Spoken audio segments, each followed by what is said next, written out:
اعوذ باللہ من الشیطان اللعین الرجیم بسم اللہ الرحمن الرحیم الحمد للہ رب العالمین الحمد للہ کما هو اہلہ والصلاة والسلام علی سید الانبیاء والمرسلین وخاتم النبیین ابا القاسم محمد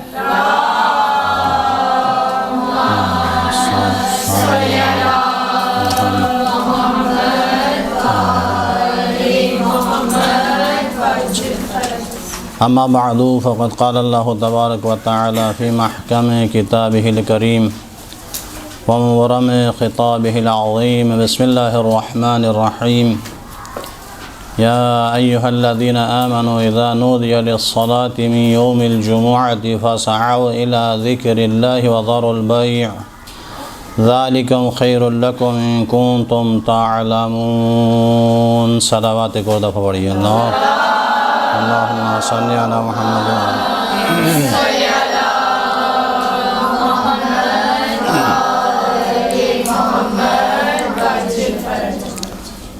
بندہ حقیر کی جانب سے اور تمام کی خدمت میں سلام عرض ہے۔ آج کا عنوان گفتگو روز جمعہ کی فضیلت اور اعمال روز جمعہ۔ جس آیت کی تلاوت کی گئی وہ آپ مسلسل پڑھتے بھی ہوں گے اور سنتے بھی ہوں گے۔ رب لا یزال کا ارشاد گرامی ہے کہ صاحبان ایمان روز جمعہ نماز کے لیے جب صدا دی جاتی ہے تو جلدی سے عبادت کی طرف آ جاؤ اور اپنے خرید و فروخت کو ترک کر دو۔ شاید تمہارے لیے یہ اس طرح سے انجام دینا، کاروبار کو چھوڑ کر عبادت کی طرف آنا بہت بہتر ہے اگر آپ جانتے ہوں۔ یہ اس کا لفظی ترجمہ ہے۔ ہمارا عنوان گفتگو جمعہ کی فضیلت ہے۔ دیکھیے گا، پروردگار عالم نے اپنے بندگان کو اپنی عبادت کی طرف، اپنی پرستش کی طرف اپنی لارے کتاب میں بلایا ہے، مگر جس تاکید کے ساتھ روز جمعے کو عبادت کی طرف دوڑ کے آنے کا کہا ہوا ہے، کسی اور مقام پر اس کا تذکرہ نہیں ہے سوائے روز جمعے کے دن کی اذان کی بات ہے، بلانے کی بات ہے۔ تو روز جمعے کو پروردگار نے فضیلت دی ہے۔ اس دن کی بہت ساری فضیلتیں ہیں، عبادت کی طرف ترغیب دلا دی گئی ہے۔ معصومین کے ارشادات ہیں کہ انشاءاللہ بیان ہوتے رہیں گے درمیان میں۔ مولا کائنات علی بن ابی طالب علیہ السلام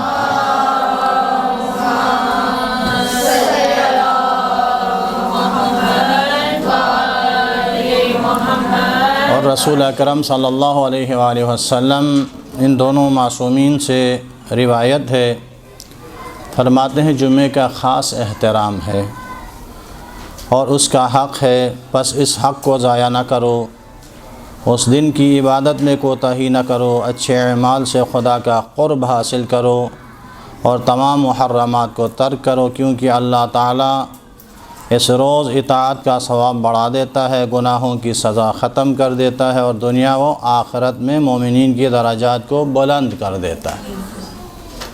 توجہ کی گزارش ہے۔ دیکھیے گا، پچھلے درس میں بھی آپ کی خدمت میں گزارش کی تھی کہ کچھ ساعات، کچھ ایام، کچھ پہروں کا بھی عمل دخل ہوتا ہے۔ عبادت کی اہمیت انہی ساعتوں میں کی جائے تو عبادت کی اہمیت بھی بڑھ جاتی ہے، ثواب بھی بڑھ جاتا ہے۔ تو اسی لیے شریعت میں، دین اسلام میں عبادتوں کے لیے مختص جو دن کیا گیا ہے وہ روز جمعہ ہے۔ جمعہ کے دن بلکہ دین کے لیے، دینی مسائل کے لیے مشخص کیا گیا یہ دن ہے کہ جہاں اس کی طرف توجہ دلائی گئی ہے یہ ایام ہفتہ میں سے سردار الایام کہا جاتا ہے، اسے عید قرار دیا گیا ہے۔ عید قرار دینے کے بارے میں بہت ساری روایتیں بھی ہیں، تفاصیل بھی ہیں۔ روز جمعہ عید قرار پانے کی بڑی وجہ یہی ہے کہ اس روز امام عصر علیہ الصلوۃ والسلام اللہم صلی علی محمد وآل محمد محمد وآل محمد زمین کو کفر و شرک کی آلودگی، گناہوں کی کثافت اور جابروں اور منکروں اور منافقوں کے وجود سے پاک کریں گے۔ اسی دن اعلاء حق، اعلاء کلمہ حق اور اظہار دین و شریعت کے باعث مومنین خاص کے دل مسرور ہوں گے، اس لیے اس کو عید قرار دیا گیا ہے۔ ویسے دیکھیے گا، عبادت کے لیے کوئی خاص جگہ معین نہیں ہے، مگر ایام میں دن معین ہیں، مگر مخصوص اس عبادت کو مزید فضیلتیں دلوانے کے لیے جگہ کی ابھی تشخیص ہے۔ مسجد یا امام بارگاہ یا اماموں کے حرم، یہ مخصوص جگہ ہوتی ہیں کہ جہاں آپ عبادت انجام دیں گے تو اس میں سونے پر سہاگا ہو جاتا ہے۔ تو اسی لیے روز جمعہ جو ہے عبادتوں کے لیے مخصوص ہے، اس کی بڑی فضیلت ہے۔ آپ معین کریں، بلکہ چھٹے امام جعفر صادق علیہ السلام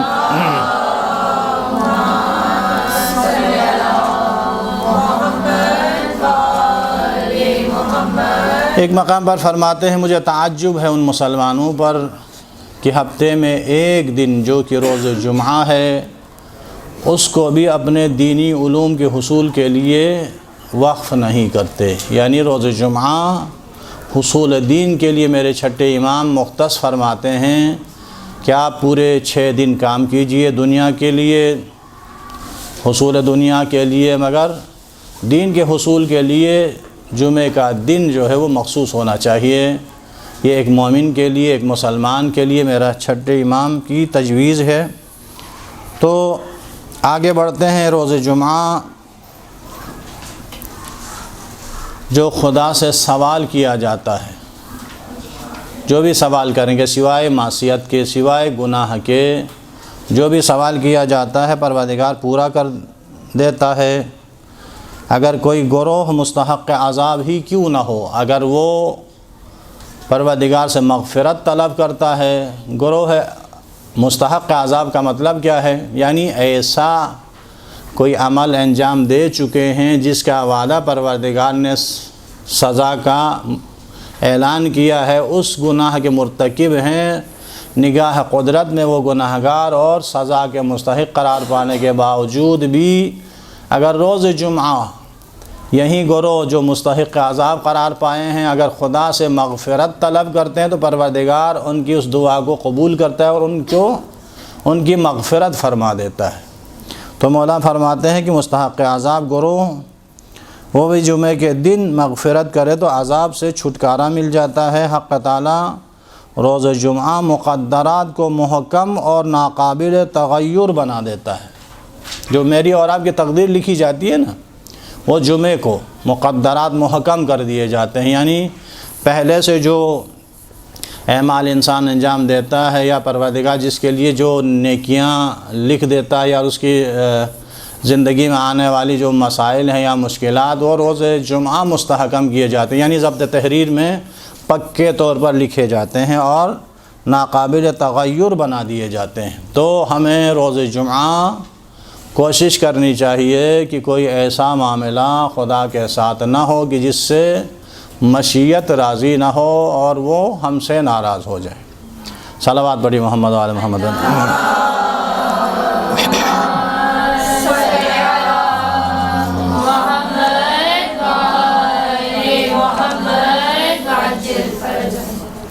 اب آگے بڑھتے ہیں۔ روز جمعہ معین ہے عبادت کے لیے، خدا سے تقرب حاصل کرنے کے لیے، مناجات خدا کے لیے۔ تو روز جمعہ کیا کریں، کون سی عبادتیں انجام دیں، کیا پڑھیں؟ کیا کیا جائے، دنیاوی امور میں سے کیا انجام دیے جائیں، نمازوں میں کس طرح سے کون سی صورتوں کی تلاوت کی جائے۔ یہ آج کے اعمال کی صورت میں سب سے پہلے اذان فجر کے بعد، فجر کی نماز کی بات ہوتی ہے۔ روز جمعہ کا پہلا عمل جو ہے وہ فجر کی نماز کی بات ہے کہ آپ روز جمعہ جو فجر کی نماز پڑھیں گے، اس کے لیے معصوم فرماتے ہیں کہ سورہ حمد کے بعد سورہ جمعہ پہلی رکعت میں اور سورہ دوسری رکعت میں سورہ حمد کے بعد سورہ توحید۔ فجر کی نماز کے بعد یہ تو نماز کی حد تک ہے۔ آپ اس دن بھی بات ہوئی تھی، اگر کسی مومن مومنہ کو اگر یاد نہ ہو تو کھول کے بھی پڑھ سکتی ہیں، مگر کراہت کے ساتھ۔ کراہت ہے کھول کے پڑھنا واجب نمازوں میں، مستحب نمازوں میں تو کوئی کراہت نہیں ہے۔ اس لیے تو بڑی بڑی صورتوں کا جو ہے وہ تذکرہ ہے، وہ آرام سے آپ کھول کے پورے قرآن اٹھائیے یا مخصوص وہ سورہ اٹھائیے۔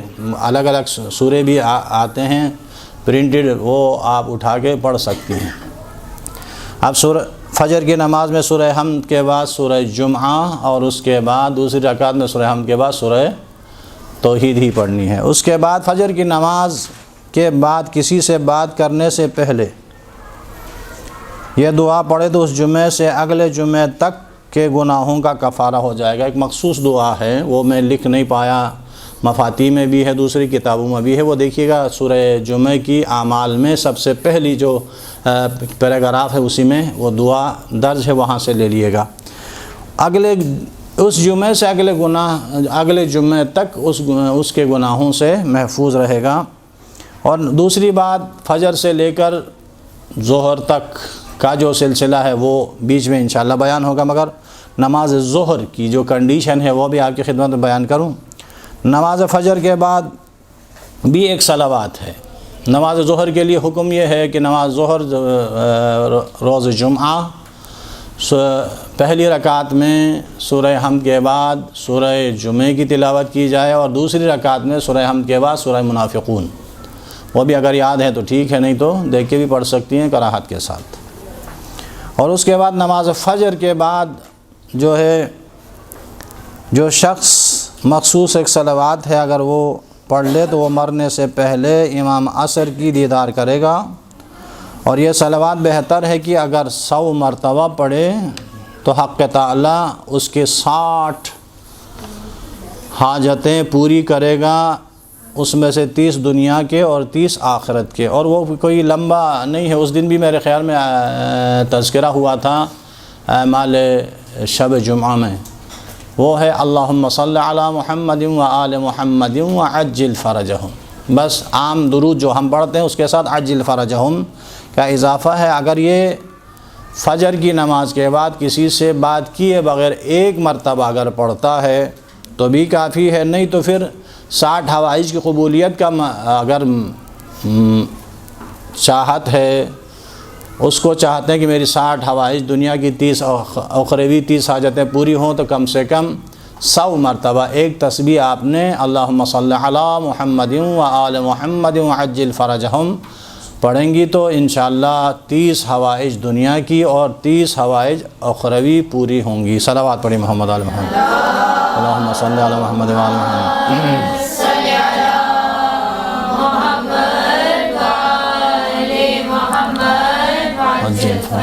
اس کے بعد سورہ نماز فجر کے بعد تعقیبات میں یا فرصت جب بھی ہو، فجر کی تعقیبات میں تذکرہ ہے سورہ رحمان کی تلاوت کی۔ فجر کی نماز کے بعد آپ سورہ رحمان کی تلاوت کریں گی۔ آپ کو پتہ ہے پروردگار عالم نے اپنے مخصوص جو بڑی نعمتیں ہیں پروردگار نے سورہ رحمان میں تذکرہ کیا ہے ان کا۔ ہے تو انسان کے پاس جتنی چیزیں ہیں، کائنات میں جتنی چیزیں ہیں، پروردگار نے اس انسان کے لیے نعمتیں ہی قرار دی ہیں۔ کوئی انسان کے مخالف کوئی شے پروردگار نے دنیا میں خلق ہی نہیں کی ہے۔ خیر وہ اپنے استعمال کے اوپر ہے کہ ہم کس چیز کو کب استعمال کرتے ہیں، اپنے مخالف خود ہی استعمال کر کے پھر پروردگار پر ہم الزام تو نہیں دے سکتے، مگر یہاں تمام نعمتوں کا تذکرہ ہے۔ مگر جو مین چیزیں ہیں جن کو ہم کبھی کبھار برا بھی سمجھتے ہیں، وہ چیزیں بھی پروردگار نے سورہ رحمان میں تذکرہ کیا ہے اور نعمتوں کے ذیل میں تذکرہ کیا ہے، مگر اس کے فضائل کی بات وقت نہیں ہے، مگر آپ کی خدمت میں گزارش یہ کرنا ہے کہ نماز فجر کے بعد سورہ رحمان کی تلاوت کرے۔ فَبِأَيِّ آلَاءِ رَبِّكُمَا تُكَذِّبَانِ، 5ویں آیت کے بعد میرے خیال میں اس کا شروع ہے، اس آیت کا تکرار ہے۔ تو جب بھی یہ آیت آپ پڑھیں گی اس کے بعد ہر اس آیت کے بعد آپ نے یہ بھی کہنا ہے کہ لا بشیء من آلاء ربی اکذب، لا بشیء من آلاء ربی اکذب، لا بشیء من آلاء ربی اکذب، یعنی اس میں تو یہی کہا جاتا ہے فبأي آلاء ربكما تكذبان، جو ترجمہ سلیس ترجمہ ہے اس میں یہی کہ تم اپنے رب کی کون کون سی نعمتوں کو جھٹلاؤ گے۔ تو لا بشیء من آلاء ربی اکذب، تو اس جملے کا ترجمہ یہ ہے کہ میں اپنے پروردگار کی کسی نعمت کو نہیں جھٹلاتا، نہیں جھٹلاتی۔ تو اس کے بعد یہ پڑھ کے اس طرح سے اس کی تلاوت کرنی ہے۔ اس کے بعد امام جعفر الصادق علیہ السلام ارشاد فرماتے ہیں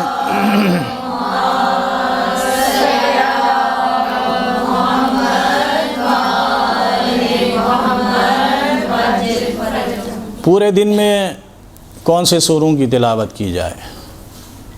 تو میرے اور آپ کے چھٹے امام فرماتے ہیں کہ جو شخص روز جمعہ پابندی کے ساتھ سورہ مؤمنون پڑھے تو اس کے اعمال کا خاتمہ خیر و نیکی پر ہوگا، اور اس کا قیام فردوس بری میں انبیاء و مرسلین کے ساتھ ہوگا۔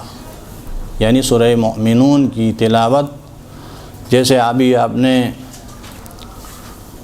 پرسوں ولادت منائی مولا کی، اور ولادت کا جو منظر مورخین نے بیان کیا تھا کہ 3 دن تک میرے مولا خانہ کعبہ میں خدا کے مہمان رہے، تیسرے دن جب میرے اور آپ کے رسول اکرم صلی اللہ علیہ وآلہ وسلم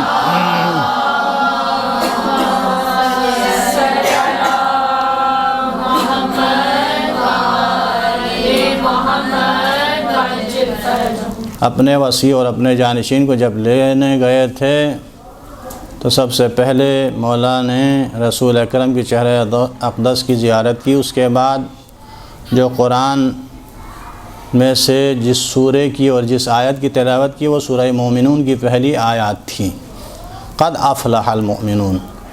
تو گزارش چھٹے امام بھی فرماتے ہیں کہ مؤمنوں اور مؤمنات کا تعلق ہی سورہ مومنون سے ہے، تو اسی کو پڑھ کر اپنے کردار کو بھی سنوارا جا سکتا، اپنے آخرت کو بھی۔ اسی لیے میرے چھٹے امام فرماتے ہیں کہ روز جمعہ جو سورہ مومنون کی تلاوت کرے گا تو اس کا خاتمہ، اس کے اعمال کا خاتمہ خیر و نیکی پر ہوگا، اور کل قیامت میں فردوس بری میں انبیاء اور مرسلین کے ساتھ ہوگا۔ اور اس کے بعد روز جمعہ طلوع آفتاب سے پہلے، دیکھیے گا روز جمعہ جو بھی خدا سے مانگا جاتا ہے پروردگار عطا کرتا ہے، مگر اس میں مزید تاثیر پیدا کرنے کے لیے کچھ سوروں کا بھی پڑھنا جو ہے وہ ائمہ نے بتایا ہے۔ ان میں سے ہے کہ طلوع آفتاب سے پہلے 10 مرتبہ سورہ کافرون پڑھنے کے بعد جو دعا کی جاتی ہے وہ پروردگار اپنی بارگاہ میں مقبول کرتا ہے۔ یعنی طلوع آفتاب سے پہلے 10 مرتبہ، فجر کے بعد، تو فجر کی نماز کے بعد طلوع آفتاب سے پہلے اگر 10 مرتبہ سورہ کافرون کی تلاوت کی جائے تو مانگی ہوئی دعا کبھی رد نہیں ہوتی ہے بلکہ وہ مقبول ہو جاتی ہے۔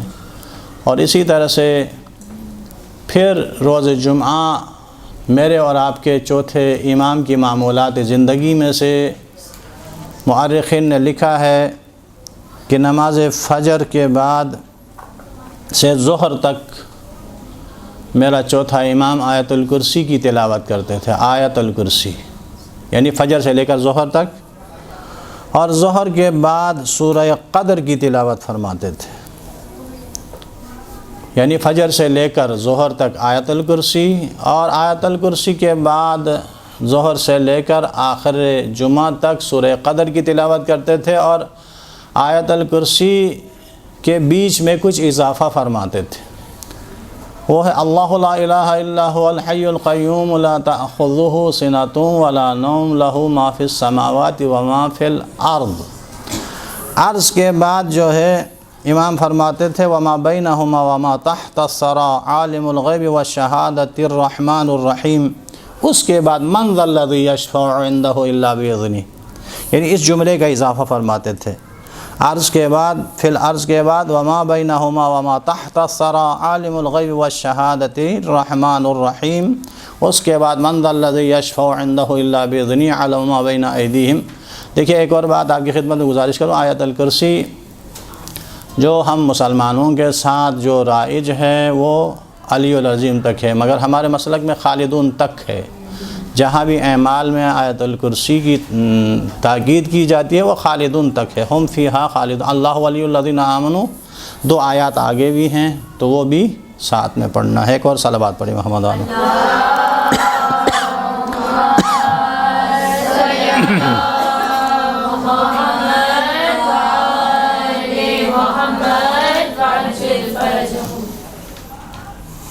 اس کے بعد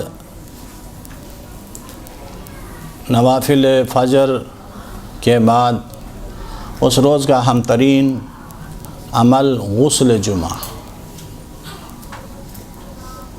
جمعہ کا غسل بہت تاکید کی گئی ہے، بہت فضیلت ہے۔ آپ مفاتیح اٹھا کے دیکھیں گے، دوسری جو اعمال کی کتابیں ان میں دیکھیے گا کہ بہت ہی فضیلت بیان کی گئی ہے۔ اس میں سے ایک فضیلت جو خدا کی رضا کے لیے روز جمعہ جو غسل مومن یا مومنہ انجام دیتے ہیں، اس جمعے سے لے کر اگلے جمعے تک گناہوں کا کفارہ قرار پاتا ہے۔ روز جمعے کا غسل بہت تاکیدی ہے، اگر کوئی عذر شرعی نہیں ہو تو بہت تاکید ہے، اور کب سے کب تک کیا جا سکتا ہے؟ یہاں تک مولا کائنات علی ابن ابی طالب علیہ السلام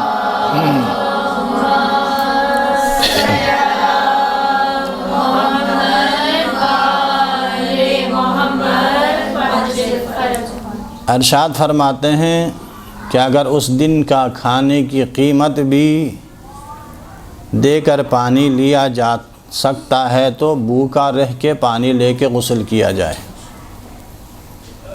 یعنی اتنی اہمیت ہے۔ ایک دن بھوکا رہنا گوارا ہے مگر غسل جمعہ نہ چھوٹنے پائے۔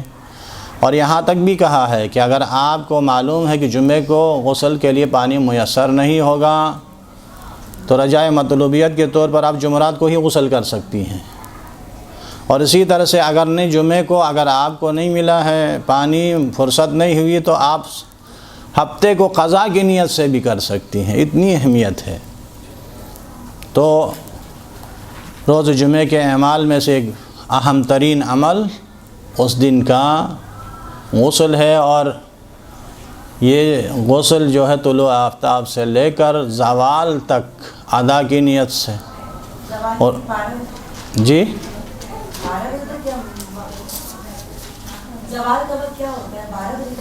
نہیں، آدھے دن کو بولتے ہیں، وہ پھر درمیان نکالنا پڑے گا۔ طلوع آفتاب سے لے کر غروب آفتاب کا درمیانی جو ٹائم ہوتا ہے اس کو بولتے ہیں زوال۔ نہیں، کبھی 12 بجے نہیں ہوتا، بلکہ 12:25 سے لے کر تقریباً 12:51 52 تک بھی جاتا ہے۔ یہ زوال کا ٹائم اوپر نیچے ہوتا رہتا ہے، تو اس زوال سے پہلے جی نہیں، ہاں، اس ادا کی نیت سے غسل جو ہے وہ طلوع آفتاب سے لے کر زوال کے درمیان اگر کریں گی تو ٹھیک ہے۔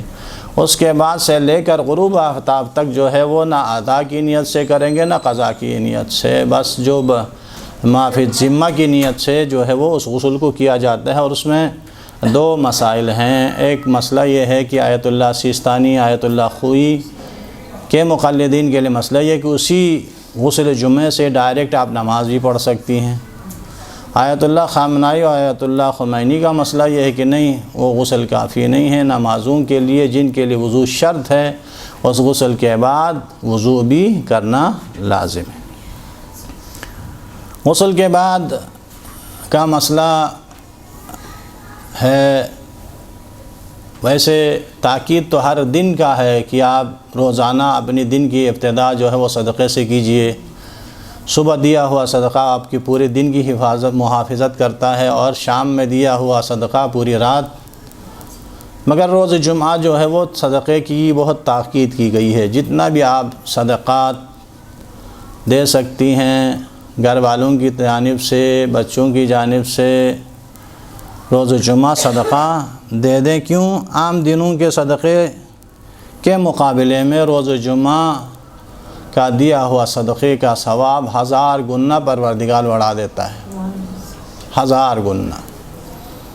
تو اس دن بھی تھوڑی سی بات ہوئی تھی کہ ہم منافع کے پیچھے دوڑنے والے دنیا پرست لوگ ہیں، تو ہم منافع جہاں زیادہ ملتا ہے اس طرف جانا چاہتے ہیں، اسی طرف بھاگنا چاہتے ہیں، اور وہیں ہوتا بھی ہے کہ انسان ہیں تھوڑی سی آخرت اور نفس کی تربیت نہ ہونے کی وجہ سے آخرت کی طرف کم جاتے ہیں، دنیا کی طرف کچھ زیادہ جاتے ہیں، تو یہی سلسلہ ہوتا ہے۔ مگر یہاں بھی پروردگار نے ہمیں ترغیب دلائی ہے کہ دیکھیے روز جمعہ اگر آپ 1 روپیہ میری راہ میں صدقہ دیں گے یا اپنے اولاد کی محافظت کے لیے اپنی طرف سے دے دیں گے، تو ایسا ہے کہ جیسے 1000 روپے دیے ہیں، 1000 گنا بڑھا دیتا ہے۔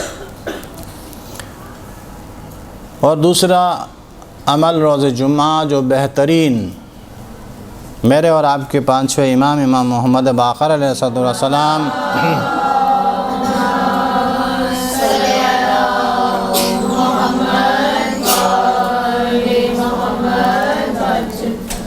ارشاد فرماتے ہیں کہ روز جمعہ کے بہترین اعمال میں سے سب سے بہتر عمل محمد و آل محمد پر درود بھیجنا ہے۔ اللہم صلی علی محمد و آل محمد وعجل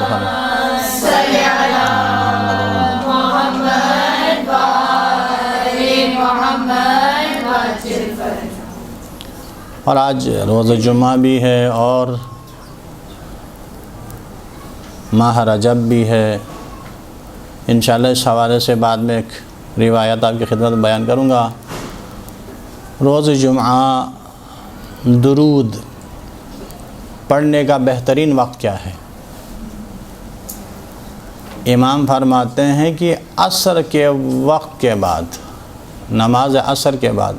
دیکھیے ہمیں ایک سہولت ہے شریعت میں، ہم ظہر کے بعد ہی فوراً عصر پڑھ لیتے ہیں، اجازت ہے شریعت میں، گنجائش ہے، آسانیاں شریعت میں ہیں۔ اصل میں عصر کب شروع ہوتا ہے؟ اصل یعنی فضیلت عصر کا وقت یعنی زوال سے 3.5 گھنٹے بعد عصر کا وقت شروع ہوتا ہے، یعنی زوال کے وقت سے لے کر 3.5 گھنٹے بعد عصر کا وقت شروع ہوتا ہے، اور عصر کے وقت سے لے کر مغرب تک جو ہے وہ بہترین وقت ہے جو محمد و آل محمد پر درود بھیجنے کا۔ ویسے پورے دن میں ہے مگر زیادہ تاکید اس وقت کی گئی ہے جب عصر کے بعد سے لے کر آخر وقت تک جو ہے وہ زیادہ سے زیادہ درود پڑھیں، اور وہ بھی اللہم صلی علی محمد و آل محمد وعجل فرجہ، عصر کے وقت کے بعد۔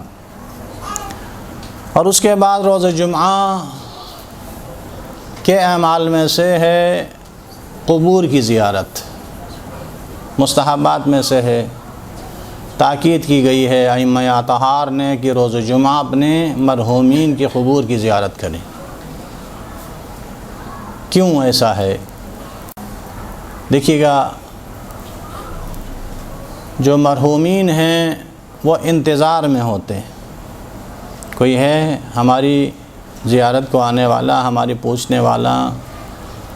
دنیا میں تو جب زندہ تھے تو بہت سارے ملنے بھی آتے تھے، پوچھنے بھی آتے تھے، بچے بھی، بچیاں بھی، بیٹیاں بھی، بیٹے بھی، مگر رخصت ہونے کے بعد بہت کم ایسا ہوتا ہے۔ بہت آپ جیسی اچھی بیٹیاں، اچھی اولادیں انہیں یاد رکھتی ہیں، مگر اکثر بہت مشکل ہوتی ہے۔ وہ زیارت قبور کی فضیلت اور ان کے آثار اور ان کی برکتیں ایک الگ موضوع ہے، مگر روز جمعہ کے اعمال میں سے ایک عمل جو مستحب عمل ہے وہ آبا و اجداد اور مومنین کی قبور کی زیارت ہے۔ وہاں جانا مستحب ہے، زیارت کیجئے، انہیں یاد کیجئے، اور روز جمعہ انہیں یاد کرنا مستحبات جمعہ میں سے، اعمال جمعہ میں سے قرار دیا گیا ہے۔ اور اس کے بعد روز جمعہ دعائے ندبہ، کیونکہ یہ روز جمعہ ہی منسوب ہے میرے اور آپ کے امام عصر سے، اس وجہ سے ان کو یاد کرنا، ان کے نام سے موسوم اس دعا کو پڑھنا جو ہے وہ مستحبات جمعہ میں سے ہے، اعمال روز جمعہ میں سے ہے دعائے ندبہ کی تلاوت کرنا۔ جی دعائے ندبہ کا بہترین وقت جو ہے وہ فجر کے بعد، علی الصباح، ممکن ہو تو فجر کے بعد پڑھیے، نہیں اگر ممکن نہیں تو کسی بھی وقت دن میں روز جمعہ کے اعمال میں سے، مگر بہترین وقت صبح کا وقت ہے، آپ اسی وقت پڑھیے روز جمعہ۔ اور اس کے بعد روز جمعہ دعائے عشرات اور دعائے سماعت کی بھی تلاوت کی تاکید کی گئی ہے، اور خصوصاً دعائے سماعت جو ہے وہ مغرب سے یعنی سورج غروب ہونے سے آدھا گھنٹے پہلے پڑھیے۔ جو دعائے سماعت جو ہے وہ روز جمعہ مغرب سے آدھا گھنٹے پہلے اگر کسی کی دشمنی ہے، کسی دشمنوں کا خوف ہے، تو اس سے نجات کے لیے زیادہ تاکید کی گئی ہے۔ دعائے سماعت روز جمعہ غروب آفتاب سے آدھا گھنٹہ پہلے آخری پہر میں پڑھی جائے تاکہ اس کا اثر زیادہ ہوتا، اور اسی دعا کے نتیجے میں پروردگار اس کے دشمنوں کو ذلیل کرتا ہے، ان سازشوں سے قاری دعائے سماعت کو پروردگار محفوظ رکھتا ہے۔ تو دعائے عشرات اور دعائے سماعت آپ مفاتیح اٹھائیں گے تو دعاؤں کے بعد میں 7ویں نمبر یا 8ویں نمبر پر ہے، آپ وہاں دیکھ سکتی ہیں۔ یہ تو تھی دعائیں، پڑھنے والی دعائیں، اور اس کے بعد ہے نمازیں۔ روز جمعہ کتنی نمازیں پڑھی جا سکتی ہیں؟ بہت ساری نمازیں ہیں روز جمعہ میں، تقریباً نماز جعفر طیار سمیت ہر معصوم کی نماز ہے۔ رسول خدا سے لے کر آخری امام تک، 11ویں امام تک تو نام لے کے لکھا گیا ہے، اور اس میں نماز جعفر طیار بھی ہے۔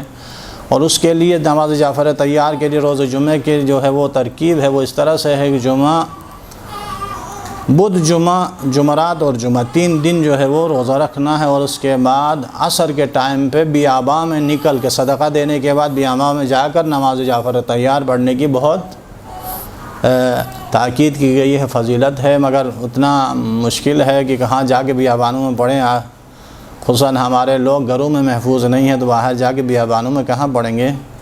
بس خدا نے توفیق دی تو گھر میں ہی پڑھ لیجئے، انشاءاللہ پروردگار مستجاب کرنے والا ہے۔ جو آپ کو ممکن ہو وہی پڑھیے، اس میں مسئلہ نہیں ہے۔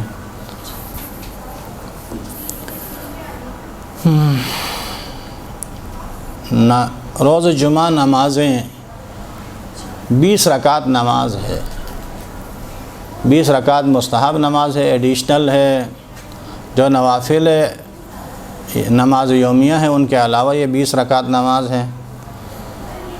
بعد طلوع آفتاب 6 رکعت نماز پڑھنی ہے، اور اس کے بعد چاشت، آپ اہل زبان ہے چاشت سمجھتی ہیں، سورج تھوڑا سا بلند ہونے کے بعد جو پڑھی جائے، تقریباً 8-9 بجے کا ٹائم ہوتا ہے، 8:30 9 ساڑھے 9 تک کا ٹائم جو ہے وہ چاشت کہلاتا ہے۔ تو چاشت کے وقت جو ہے وہ 6 رکعت نماز پڑھنی ہے، قریب زوال 6 رکعت نماز پڑھنی ہے، اور جمعہ یا ظہر سے پہلے 2 رکعت، تو یہ 20 رکعت نماز ہوتی ہے جو روز جمعہ ایکسٹرا چیزیں ہیں، تاکید کی گئی اس دن 20 رکعت الگ سے پڑھی جائے۔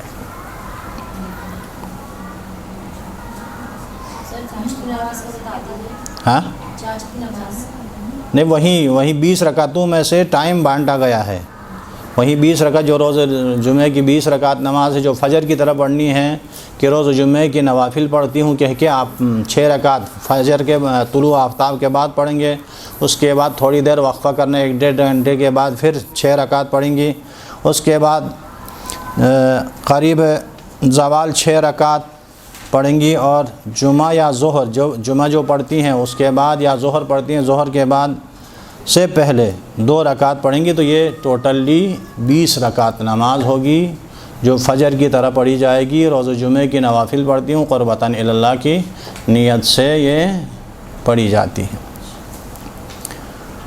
اور 4 رکعت نماز اور بھی ہے کہ جو امام فرماتے ہیں کہ جو روز جمعہ زوال سے پہلے 4 رکعت نماز پڑھے کہ ہر رکعت میں 10 مرتبہ سورہ حمد، آیت الکرسی، سورہ کافرون، سورہ توحید، سورہ فلق اور سورہ والناس 10 مرتبہ پڑھنی۔ بعض ایک روایت میں ہے کہ سورہ حمد 10 مرتبہ پڑھی جائے گی اور باقی سورہ آیت الکرسی، سورہ کافرون، سورہ توحید، سورہ فلق، سورہ والناس 1 مرتبہ۔ ایک روایت میں ہے کہ ساری کی ساری صورتیں اور آیت الکرسی 10 مرتبہ پڑھ کے یہ 4 رکعت نماز پڑھی جاتی ہے جو زوال سے پہلے پڑھی جاتی ہے۔ یہ نمازوں کا تذکرہ تھا، اور اس کے بعد امام محمد باقر علیہ السلام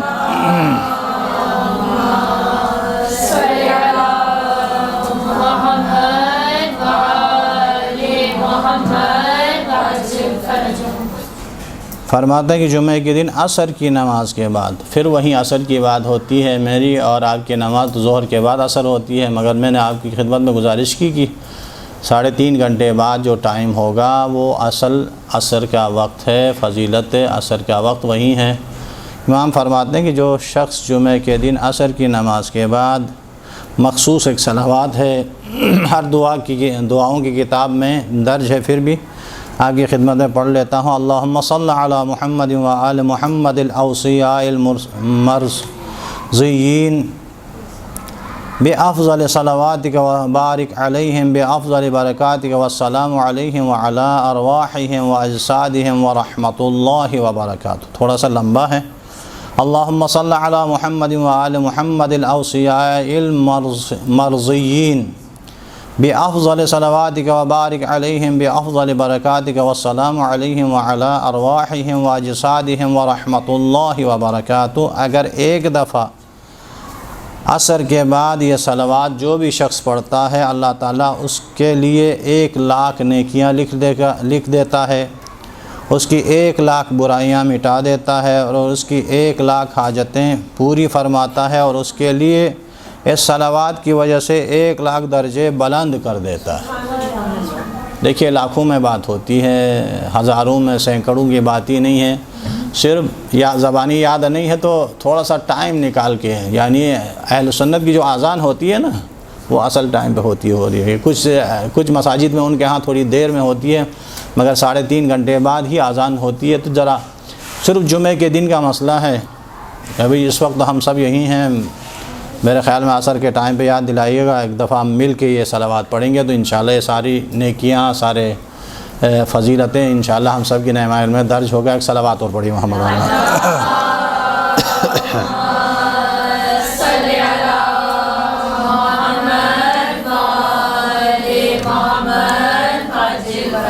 عصر کا ٹائم ہو گیا ہے، ایک دفعہ مل کے پڑھیے گا۔ اللہم صل علی محمد و آل محمد الاوصیاء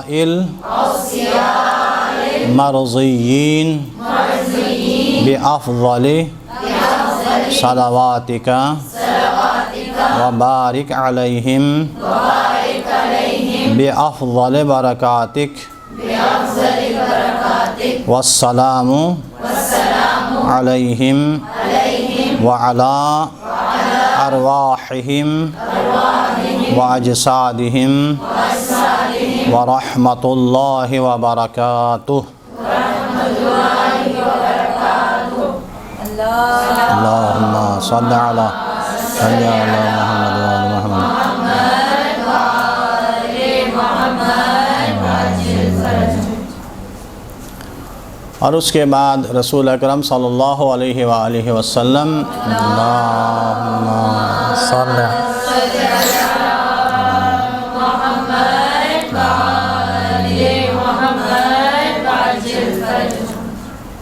بلاؤں سے اور فتنوں سے بچنے کا ایک طریقہ بتایا ہے کہ رسول اکرم فرماتے ہیں کہ جو شخص نماز جمعہ کے بعد 1 مرتبہ سورہ حمد، 7 مرتبہ سورہ فلق، 1 مرتبہ سورہ حمد، پھر 7 مرتبہ سورہ توحید، یعنی دو دفعہ ہے۔ سورہ حمد کے بعد 1 مرتبہ سورہ فلق 7 مرتبہ پڑھنا ہے، اور دوسری مرتبہ سورہ حمد کے بعد 7 مرتبہ سورہ توحید۔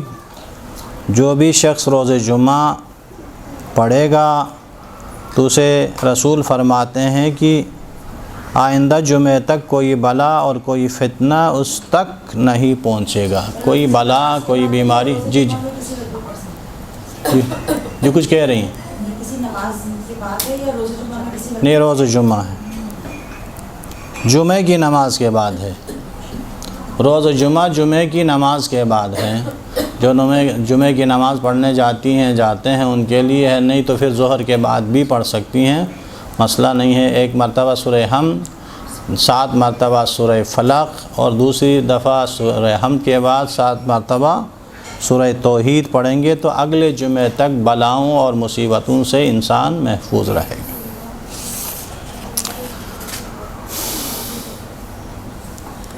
اب اس کے بعد ہے نماز فجر کے بعد ناشتے کا سلسلہ ہوتا ہے۔ اسکول بچے جا رہے ہوتے ہیں، ان کے لیے ناشتہ، اپنے لیے ناشتہ، گھر والے کے لیے ناشتہ، گھر والوں کے لیے ناشتہ۔ کیا کھانا چاہیے؟ حلوہ پوری کھانی چاہیے؟ کیا پراٹھے کھانے چاہیے؟ کیا کھانا چاہیے جمعہ کے دن؟ میرے اور آپ کے ساتھ ہوئے امام موسیٰ کاظم علیہ السلام، اللہم صلی علی محمد وعلی محمد وعلی محمد۔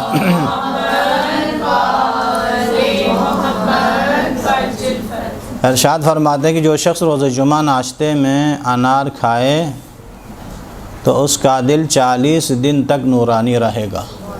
ناشتے میں 1 انار، اگر 2 انار کھاتا ہے تو 80 دن، اور 3 انار کھاتے ہیں تو 120 دن اس کا دل نورانی رہے گا۔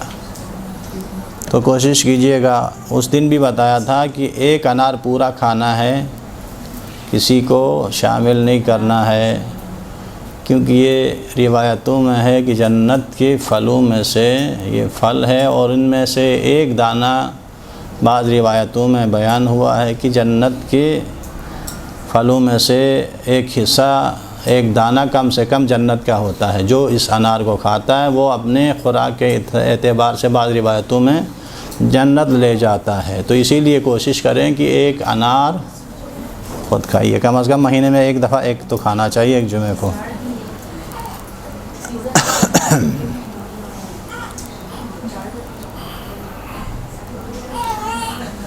ایک صلوات اور بڑی محمد علیہ۔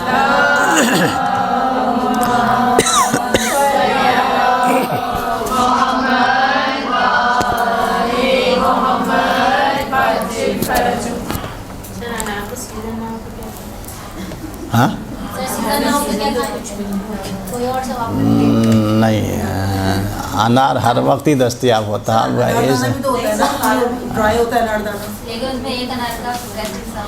وہ نہیں، وہ مسئلہ نہیں ہے، بہرحال 1 انار کہا ہے، وہ انار دانے جتنے بھی سکھا کے آپ لے آئیں گے وہ کاؤنٹ نہیں ہے۔ بہرحال مسئلہ یہ ہے کہ 1 انار سیزن ہو یا نہ ہو، اگر سیزن نہیں ملتا ہے تو ضروری نہیں ہے کہ بس وہیں کھانی ہے، ورنہ پھر ناراض ہو کے بیٹھنا کہ گھر والے نے نہیں لایا ہے، تو ناراضگی کی بات نہیں ہے۔ بہرحال سیزن میں کوشش کیجئے کہ ناشتے میں 1 انار کم سے کم کھائیں، تاکہ اس کی برکتیں جو ہے وہ انسان کی قلب پر اس کے اثرات ہوں تو انسان کا دل نورانی ہوتا ہے۔ جب انسان کا دل نورانی ہوتا ہے تو ہر نیکی کو حاصل کرنے کا انسان جستجو کرتا ہے، ہر سعادت کو پانے کی کوشش کرتا ہے۔ جب دل نورانی نہیں ہوتا تو انسان نیک اعمال کی طرف کم قدم بڑھاتا ہے، برائیوں کی طرف اس کا دل زیادہ جاتا ہے۔ تو اسی لیے معصوم فرماتے ہیں کہ روز جمعہ ناشتے میں 1 انار جو کھائے گا اس کا دل 40 دن، 2 کھائے گا تو 80 دن، 3 کھائے گا تو 120 دن نورانی رہے گا۔ اور روز جمعہ ظہر کی پہلی رکعت میں سورہ جمعہ کی وہ تفصیل بتا دیا ہے امام جعفر الصادق علیہ السلام۔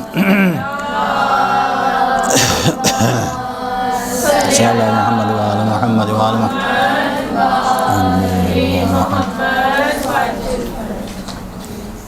نماز فجر یا نماز ظہر کے بعد اگر کوئی شخص یہ کہے، ایک درود ہے مخصوص درود، امام فرماتے ہیں کہ اگر کوئی شخص یہ صلوات، یہ درود، یہ جملے فجر یا ظہر کی نماز کے بعد کہے تو اس کے لیے 1 سال تک اس کا کوئی گناہ نہیں لکھا جاتا ہے۔ 1 سال تک، یعنی ہم تو 1 گھنٹے کی بھی کوئی گارنٹی ہم اپنی نہیں دے سکتے، مگر معصوم فرماتے ہیں کہ اگر یہ جملے نماز فجر یا نماز ظہر کے بعد کہیں تو اس کے اگلے 1 سال کے لیے کوئی گناہ ضبط تحریر میں نہیں لایا جاتا ہے۔ وہ ہیں اللہم اجعل صلواتک و صلوات ملائکتک و رسولک علی محمد و آل محمد۔ اللہم اجعل صلواتک و صلوات ملائکتک و رسولک علی محمد و آل محمد۔ اس کا ترجمہ کچھ اس طرح سے ہے، اللہم اجعل، اے میرے پروردگار قرار دے، صلوات کا اپنے فضل کو، و صلوات و ملائکتک اور رسولک، اور اپنے ملائکہ اور رسول، انبیاء اور رسول کی دعاؤں کو مخصوص کر دے۔ کس پر؟ علی محمد و آل محمد، محمد و آل محمد کے لیے مخصوص کر دے۔ بس یہ جملے کہنا جو ہے انسان کی سعادت اتنی بڑھا دیتی ہے، انسان کی روح کی پاکیزگی، پروردگار کو اتنا یہ جملے پسند ہیں کہ اگلے 1 سال کے لیے اس کے گناہ نہیں لکھ دیے جاتے۔ اور اس کے بعد روز جمعہ نماز عصر کے بعد 70 مرتبہ استغفار پڑھنا ہے۔ وہ جو عام سا استغفار ہے، استغفر اللہ ربی و اتوب الیہ، تو 70 مرتبہ عصر کے بعد جو استغفار کرتے ہیں اس کے گناہ بخش دیے جاتے ہیں۔ تو اس کے گناہوں کی بخشش کے لیے، ہم سب کی گناہوں کی بخشش کے لیے عصر کے بعد 70 مرتبہ استغفار پڑھنا ہے، تاکہ پروردگار عالم ہم سب کے گناہوں کو معاف فرمائے۔ ہر ایک کو اپنا اپنا عمل کرنا ہے۔ بعض دفعہ فرصت ہوتی ہے، یہ دیکھیے بعض اذکار ایسے ہیں کہ آپ کوئی کام کرتے ہیں، کچن میں ہی مصروف ہیں، مسئلہ نہیں ہے، کہیں جا رہی ہیں، بچوں کو چھوڑنے جا رہی ہیں ٹیوشن، یا کچن میں کھانا پکا رہی ہیں یا کچھ کر رہی ہیں، تو یہ زبان تو خالی ہے۔ اکثر عبادتوں کا تعلق اسی سے ہے اور برائیوں کا تعلق بھی اسی سے ہے۔ اگر اسی کو، اس کی چالاکی کو، اس کی تیزی کو اگر خدا کی عبادت میں صرف کیا جائے تو اس سے بہترین عبادت کا کوئی ذریعہ بھی نہیں ہے۔ نہیں، اگر اس کو غلط طریقے پہ لائیں تو اس سے پھر خطرناک ہتھیار جو گناہ انجام دینے کے ہیں، اس سے بھی بڑا کوئی نہیں ہے۔ تو عصر کے وقت 70 مرتبہ اگر آپ استغفار پڑھیں گی تو انشاءاللہ تمام گناہ معاف کر دیے جائیں گے۔ کچھ اور اذکار بھی ہیں۔ روایت میں آیا ہے کہ جمعے کے دن 100 مرتبہ درود، 100 مرتبہ استغفر اللہ ربی و اتوب الیہ، 100 مرتبہ سورہ اخلاص پڑھنے سے بھی گناہ معاف ہو جاتے ہیں۔ سورہ، یعنی جمعے کے دن 100 مرتبہ درود کی ایک تسبیح تو ہر صورت میں پڑھنی ہے، ورنہ 1000 کم سے کم جو ہے وہ درود روز جمعہ کے اعمال میں سے ہے، نہیں تو کم سے کم 100 مرتبہ تو درود پڑھنا ہے۔ اور اس کے بعد 100 مرتبہ استغفر اللہ ربی و اتوب الیہ۔ ابھی تو عصر کے بعد 70 مرتبہ کہا تھا، اس کے آگے 30 اور پڑھیے، 100 ہو جائیں گی۔ اور اس کے بعد سورہ اخلاص جو ہے وہ 100 مرتبہ پڑھنا ہے، تو انشاءاللہ پروردگار عالم گناہوں کی مغفرت فرمائے گا۔ اور اس کے بعد روز جمعہ ظہر اور عصر کے درمیان محمد و آل محمد پر درود بھیجنا 70 حج کرنے کے برابر ثواب ہے۔ یعنی نماز عصر اور ظہر کے درمیان مل کے درود پڑھی محمد و آل محمد پر۔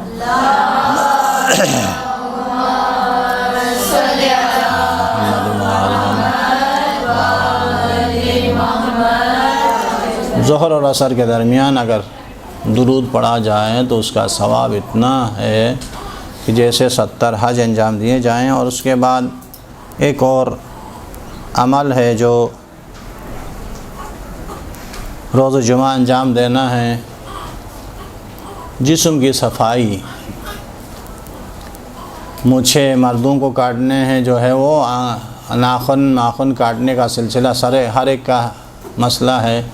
خصوصاً تاکید کی گئی ہے روز جمعہ جو ہے وہ مونچھوں کو جو ہے وہ اور ناخنوں کو کاٹنے کی بڑی فضیلت ہے۔ کیوں ایسا ہے؟ جمعے کے دن ہی تاکید کیوں گئی ہے کہ یہ صفائی کریں، ظاہراً باطناً جو ہے وہ صفائی کی تاکید کیوں گئی ہے؟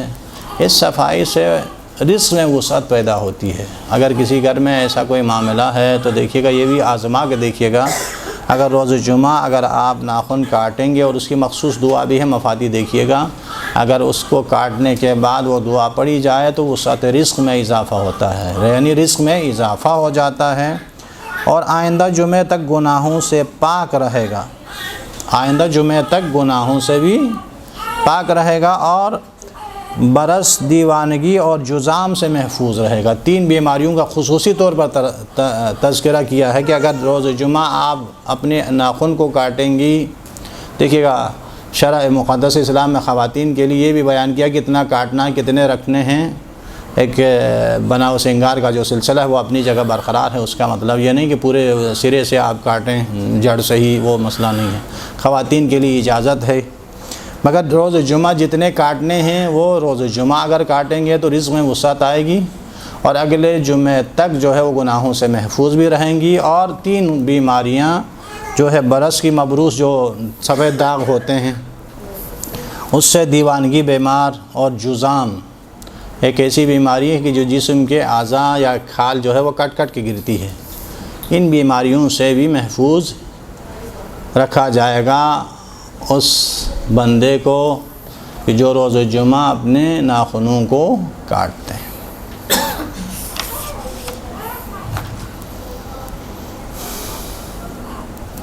اور اس کے بعد جمعے کی تعقیبات، یعنی جب آپ جمعہ پڑھیں گی تو اس کی تعقیبات کا بھی چھٹے امام جعفر صادق علیہ السلام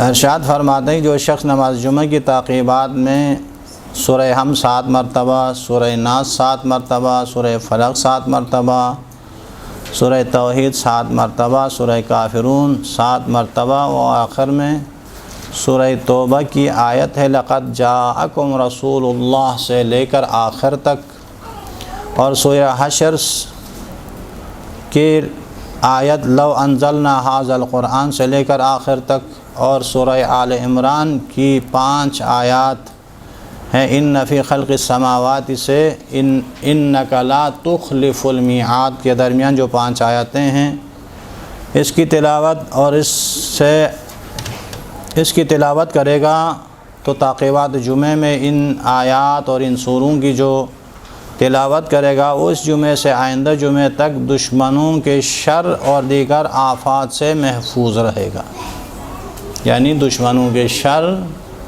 اور آفات و بلیات سے انسان محفوظ رہتا ہے۔ تو یہ تعقیبات جمعے کی فضیلت ہے، اور تاکید کی گئی ہے کہ 7 مرتبہ سورہ حمد پڑھی جائے، 7 مرتبہ سورہ فلق اور سورہ ناس، سورہ توحید، سورہ کافرون، یہ سب 7 مرتبہ پڑھنا ہے، اور مخصوص جو آیات ہیں سورہ توبہ کی لقد جاءکم رسول اللہ سے لے کر آخر تک، سورہ حشر کی لو انزلنا ھذا القرآن سے لے کر آخر تک، اور آل عمران سورہ آل عمران کی 5 آیتیں ان فی خلق السماوات والارض سے لے کر انک لا تخلف المیعاد تک جو پڑھے گا اس جمعے سے آئندہ جمعے تک دشمنوں کے شر اور دیگر آفات و بلیات سے محفوظ رہے گا انشاءاللہ العزیز۔ یہ تمام اعمال پروردگار سے دعا ہے کہ ہم سب کو انجام دینے کی توفیق عنایت فرمائے۔ میرے خیال میں آج اتنا کافی ہے، تو دعا کرتے ہیں پروردگار ہماری اس توسل کو، ہماری اس بیٹھک کو اپنی عبادت خاص میں شمار فرما۔ پروردگار تجھے واسطہ ہے مولا کائنات علی ابن ابی طالب علیہ السلام مولود کعبہ کا، پروردگار ہم سب کے حوائج کو اپنی بارگاہ میں مقبول فرما۔ جو مریض و بیمار ہیں انہیں شفاء کامل عاجل عنایت فرما، جو پریشان حال ہیں ان کی پریشانی کو دور فرما، جو مشکلات رکھتے ہوں بحق حلال مشکلات ان کی مشکلوں کو آسان فرما، جو بے اولاد ہیں انہیں اولاد کی نعمت سے سرفراز فرما، جو صاحبان اولاد ہیں ان کی اولاد کو نیک و صالح اور ان کی صحیح تربیت کرنے کی توفیق عنایت فرما۔ پروردگارہ تیری بارگاہ میں مولود کعبہ کا واسطہ ہے کہ ہم جب تک زندہ ہیں کربلا و نجف، کاظمین و سامرا، مشہد، مدینہ اور مکہ کی زیارت نصیب فرما۔ اور آخری دعا، ہماری اولین و آخرین دعا یہی ہے پروردگارہ اپنے آخری حجت منتقم کربلا کو اذن ظہور عنایت فرما، اور ہم سب کو ان کے اصحاب میں شامل ہونے کی توفیق عنایت فرما۔ برحمتک یا ارحم الراحمین، وصلی اللہ علی محمد و آلہ الطاہرین۔